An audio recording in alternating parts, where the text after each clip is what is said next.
Hello, it's Chef Be Healthy again. Today, this one was by request from a friend who wanted a video on the cauliflower sopes that I previously made before and only posted a picture. So today, that's what we're gonna do. We're gonna turn this lovely head of cauliflower into sopes. Now, of course, these won't be your grandmother's sopes, but they'll be just as good. And we're taking away the carbs, and we're gonna change up the fat from the usual lard to coconut oil. So it'll be a lot better for you, but still, same good taste. So let's start by breaking up our cauliflower because we will want to have it as small as possible to go in the food processor to make the cauliflower rice, which we will need. You cut all of the core off. And then I usually, once I get the core out, I usually just break it up by hand because it's a little bit faster for me than trying to use the knife to do all the breaking and whatnot. But whatever works best for you, do that. If it's the knife or if it's just like this with the hand where you break everything up, it works. We just want it into manageable pieces so that we can drop it on in the food processor. And making a bit of a mess here. If you have a big food processor, then chunks like this will probably be good. If not, you may want to break it up just a little bit more. Mine is a little bit smaller, so I do tend to break them into smaller pieces. Probably about, this would be about the biggest piece that I would want to go in there. And you can keep all of these stems if you want, or you can toss them. They're all gonna grind down all the same. You'll end up with a little bit more, of course, if you keep those. And depending on the size of your head of cauliflower will depend, of course, on how much you get out of it. This, I would say, is probably a medium head of cauliflower. So I should still be able to get quite a few sopes out of it. And it will also depend on how big and or thick you make your sopes. Alright, so now that we have everything broken up into relatively smaller pieces, we'll go ahead and put them in the food processor to make our cauliflower rice. So just take a decent handful. Again, it's going to depend on the size of your food processor as to how much you put in at one time. I usually go about half just for one, as well as it'll help when you need to wring out the water from the cauliflower, the smaller that you make the batches. And then you're able to get a better grip and wring out more water. It just takes a few seconds there in the food processor and you get a nice little rice texture like so. And you'll want to use either a cheesecloth or, in my case, I have the little microfiber towels that I just dump it in and wring all the water out that you can, because the cauliflower does contain quite a bit of water and you want it to be as dry as possible. So we will go ahead and take this first batch and we'll move it over here so that we can wring out the water, and you'll see exactly how much. I mean, I don't have much in there at all, but you're gonna see a nice little stream of water coming out here. And again, you just wring it as much as you possibly can, as tight as possible. And once you believe you've wrung it all out, you should have a little ball like this, and that's relatively dry. And you just repeat until you've completed your whole head of cauliflower. Okay, now that we have our cauliflower rice, we're going to season it. And the great thing about cauliflower is that it really absorbs flavors amazingly. Pretty much whatever you put in it is how it's going to taste. So we're gonna do a little bit of onion, garlic, hint of lime, and some cilantro. And then of course, seasoned salt, pepper, just to give it a little extra taste. And I'm probably going to throw in a little bit of jalapeno because I want a little heat today. After all, it's a Friday, feeling good, and it's sopes, why not? So we'll go ahead and cut up all of this, and then we'll saute it for a little bit in some coconut oil. And then once we have completed that, we will add in our egg and start forming our sopes. And of course, pretty much all of this is going to be to your taste. If you love onion, go ahead and put more. If you don't really care for onion, put a little bit less. Same thing with the garlic. And we can't really go overboard with the lime because we still don't want our cauliflower to be overly wet. Otherwise, it won't cook as well, and they'll start falling apart. And we want them to stay pretty firm and together so that we can pick them up and not necessarily need a fork to eat them with. Seasoning up our cauliflower rice, you will want to go ahead and start preheating your oven to 400 degrees. That's where we'll need it to bake the sope. And again, I just have my onions, and I'll throw in the garlic in a few minutes in some good old coconut oil, a good fat for us. So we'll get these going, and like I said, they'll add a whole lot of flavor and goodness to the cauliflower. And that way we'll have good tasting sopes. Adding in the cilantro, and also go ahead and add in the egg to the cauliflower rice. And let's go ahead and put in a tidbit of lime. So for the lime, probably about a quarter, because again, we really don't want it to be too wet, and especially since we have the egg, which the egg is our bonding agent here. But that's it for that. And now a little seasoning will be good. Even though I'm putting in real garlic and real onion, I still like to throw in a little bit of garlic and onion powder, as well as the salt or seasoned salt and pepper. But again, you can add any other flavors that you prefer. If there's something you like over these, or you can omit any of them that you don't really care for. And this seasoned salt that I have, it's not as salty as some of the others. This one only has 65 milligrams per quarter teaspoon, which isn't bad at all, because like my Tony Chachere's and the others, it's probably triple this. So this one's pretty good to cut down on the salt, but it still has a good seasoning flavor. All right, our onions and garlic are ready, and they smell amazing. We'll go ahead and get everything in here, and then we will make sure that we combine everything really well, and we'll start forming our sopes from there. Okay, so we have our garlic, our onions, our seasoning, our egg.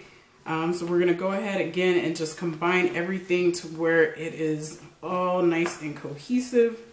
And then we will start forming the sopes, and we will line a flat sheet with some parchment paper and spray it down with a little coconut oil. And then we'll pop these in the oven. Alright, so now that we have our cauliflower seasoned, I've lined my pan with the parchment paper and sprayed it down with a little bit of coconut spray. We're going to go ahead and make our sopes. You just take a decent little handful like this, and I'm going to make a little bit of a ball here. And then, as you're making the ball, go ahead and start pinching around to where you have a bit of a wall, and then something to fill, a hole in the middle to fill, if that's what we want to call it. For the most part, it should kind of look like an actual sope, or a dome or stadium for all my sports fans. And this way we'll be able to stuff them once they're completed. And today my stuffing will be some baked chicken. And I didn't actually season the chicken, I just baked it. And I'm going to use a little of the juice from that in my black beans that I'm going to refry. And I'll be using cabbage, tomatoes, and salsa. So it'll still be non-dairy for me. Of course, you are more than welcome to throw a little cheese on your sope if you want, and even some sour cream or crema, just as you would a regular sope. And it'll be a little easier to make any little tweaks that you need to once you put it on the paper. And of course, once you put it on the paper, it'll flatten out the bottom, whereas right now it looks like my hand.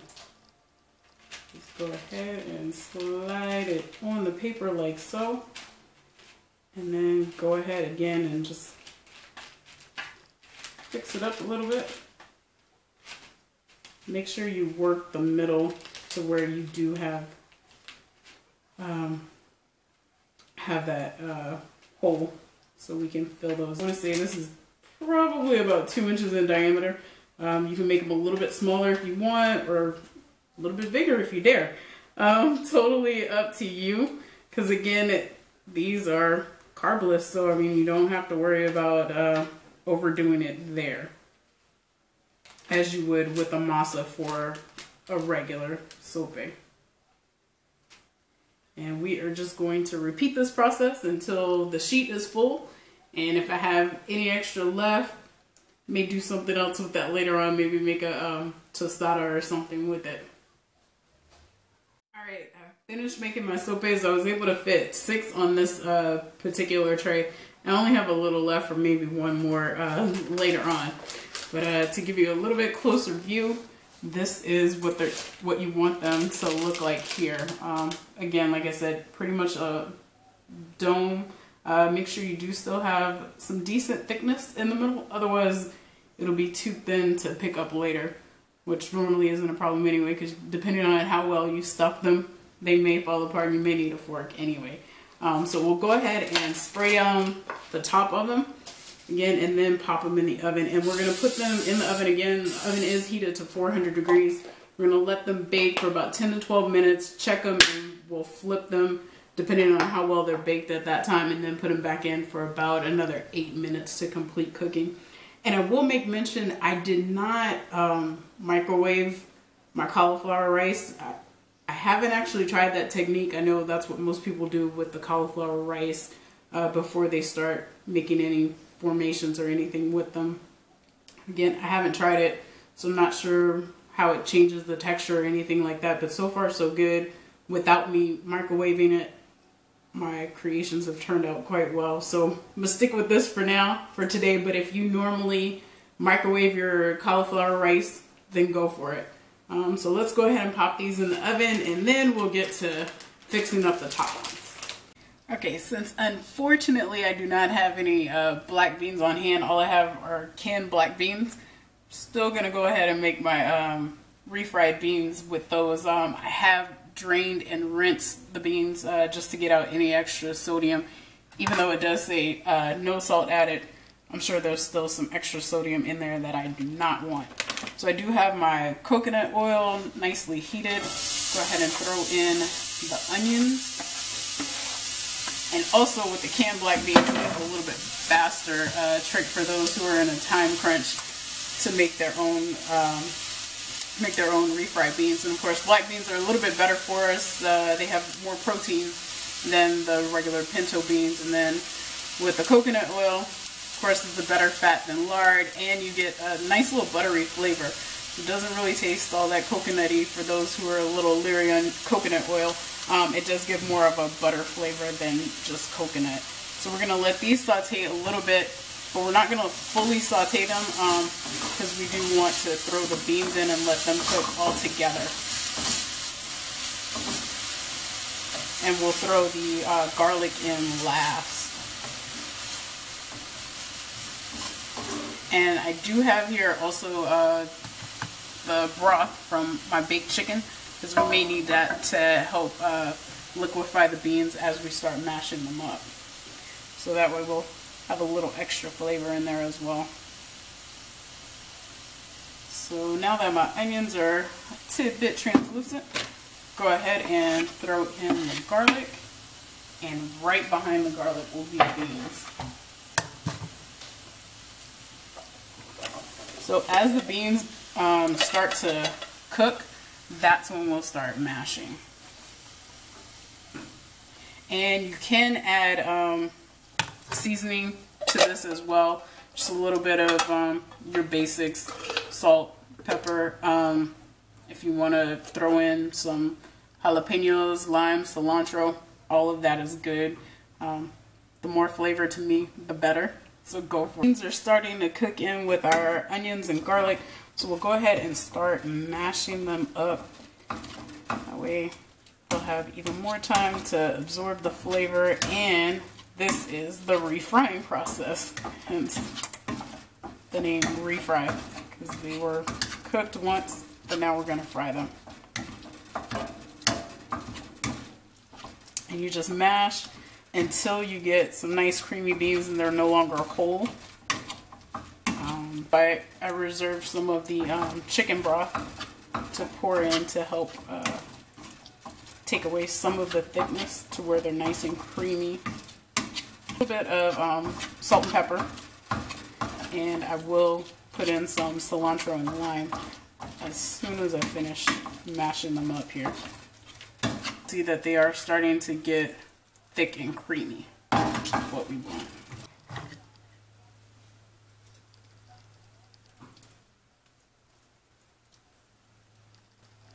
Like so. And let's get it mixed up. It smells great going in. Go ahead, we'll let these finish cooking to where they're all nice and creamy. You may have to do a little bit more mashing in a few minutes, but not too bad right now. So let's check our sopes and see what's going on there. Our sopes are looking good. They're standing up, and we are starting to get a little bit of brown bake on them. So go ahead and see if I can peel them up. I can, which is great, but I'm still going to go ahead and leave them face up for now, probably for another 3 minutes, just to make sure they're nice and crisp before we flip them over, because we don't want to ruin the dome.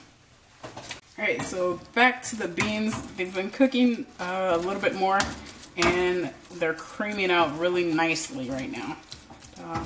So I'm just doing a little bit more mashing because I still see a couple of beans that are a bit bigger than they should be.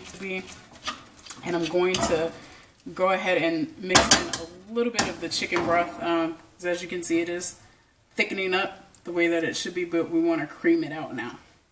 Pour a little in.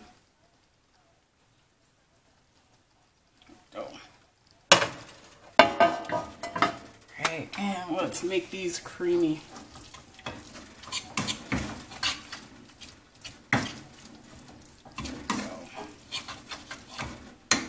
And as you can see, the texture is already starting to change with the addition of the chicken broth. A little bit more wet and a lot creamier and easier to move around here. Time to check the sopes once again. See if we can flip them this time. Yes, much better, much better. We have a little bit more brown on the top and definitely more brown on the bottom, so we'll go ahead and flip them, and then we'll cook them for the final 5 to 8 minutes just to finish crisping them up. And as you can see, they come out fairly easy, and that is what you want. And I would say, of course, still be very careful when flipping them so we don't break them. Spray them once again before we put them back in with a little more coconut oil, just so they'll have a little more crispiness to them. Go. Beautiful. Spray them, and again, they're going back in for about 5 to 8 minutes now, and that'll be the final cook on them.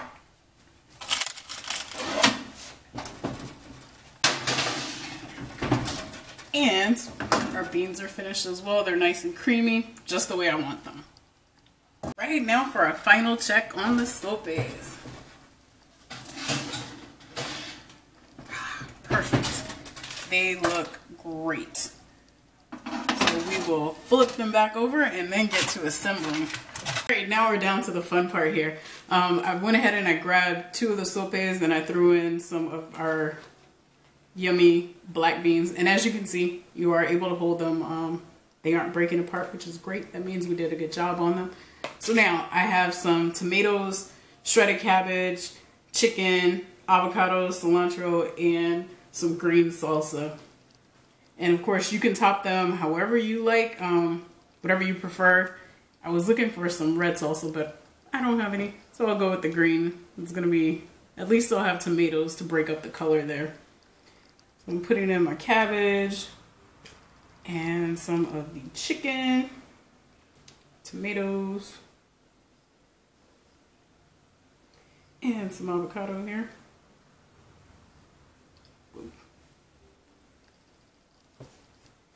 Now let's go ahead and throw a little cilantro on top.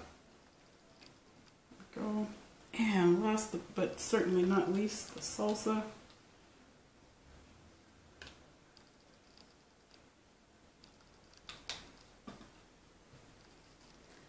So as you can see, they're nice and pretty until we dive in. I hope you enjoy this recipe, and if so, please be sure to like it, subscribe, and share. Enjoy.